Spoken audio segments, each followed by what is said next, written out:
As Quinn delves deeper into the mysteries of vampire lore, he begins to uncover some surprising truths. But what will happen when he tests the effects of garlic, crosses, and silver on his own vampire physiology? Will he discover any weaknesses that could put him and those around him in danger?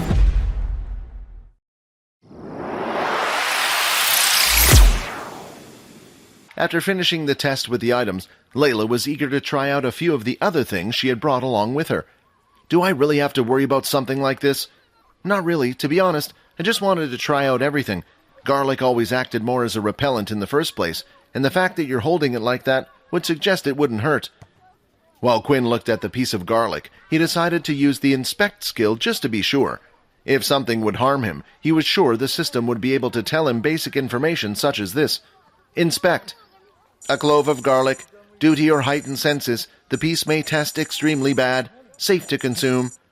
The good news was the system had informed him that the garlic wasn't poisonous, which meant it would be able to do with the other items as well.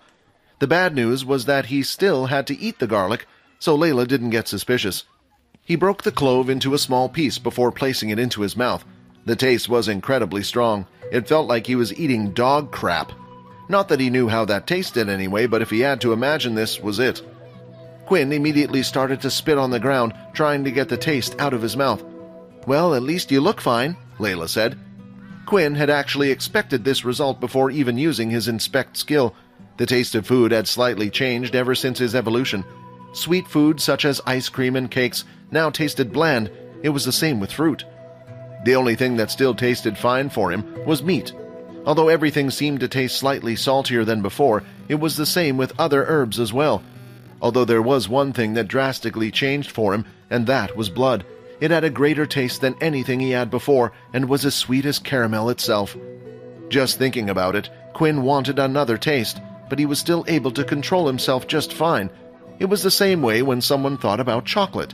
They suddenly wanted chocolate, but they didn't need it. Before touching any of the other items, Quinn made sure to use his inspect skill on each one. First was the metal cross. A religious symbol that has no effect, the system said. Then the chain.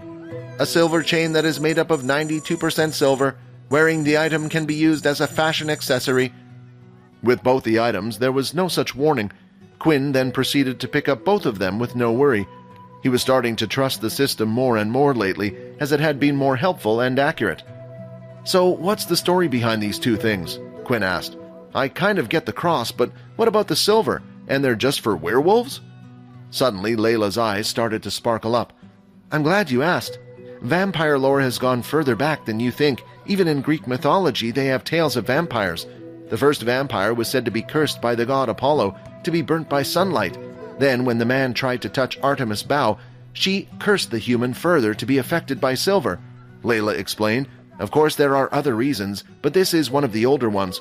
Then with the cross, vampires have always been seen as workers of the devil, a creature that needed to suck blood to live, and of course God, in the eyes of many, is a fighter of evil, and the cross is a symbol of the god. Layla then grabbed both items from Quinn and placed them back in her bag. But now, looking at you, I can clearly see all of that was a load of rubbish, Layla said, sounding a bit disappointed by the whole experience. The only vampire weakness it seems you have so far is sunlight, although I have to admit that's a pretty big one. Do you feel like you're not getting older yet? What? Quinn said, confused. How would I even know? It's only been a few days. I mean, I don't feel any older, but I could say that about the rest of my life. You kind of just got older without realizing it. Then a dreaded thought had entered Quinn's mind. If it was true that he would no longer age, did that mean his appearance would stay the same as it did now? Would he look like a young teenage boy for the rest of his life? With the test over, it was time for the two of them to head back to their dorm rooms. Quinn decided to head back to the dorm rooms and see if Vorden and Peter wanted to hang out and do something for the rest of the evening. But when he entered the room, once again neither Vorden or Peter was there. Quinn didn't worry too much about it. It seemed like he had been getting into trouble lately with the second years, but currently they were staying well clear of him after the incident. It was Peter Quinn was more worried about. He couldn't help but shake the feeling that these new friends of Peter weren't actually friends of his, and was wondering what to do.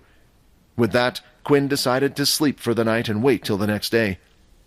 When he woke up, he was happy to see that the other two had managed to return to their rooms in the middle of the night. For once, the three of them had decided to head down to the canteen together, and after a long time, the three of them casually ate food and chatted about what they had done yesterday. Once the three of them had finished eating, it was time for them to head to their homeroom classes together. On Monday morning, they were to attend a morning class with their teacher, Dell. This lesson would be a theory-based lesson, either the history of the human race, or even notice about what would happen. The three of them sat in the back of the class as usual, while Layla sat at the front, with Aaron by her side. The students waited patiently until Dell had finally arrived. "All right, class, I have an important announcement to make. The preparations for your first portal outing have been completed. It's time for you kids to go explore the universe a bit more." Before Dell was to inform the students about the portal training they would be participating in, he needed to explain to the students how the portals worked.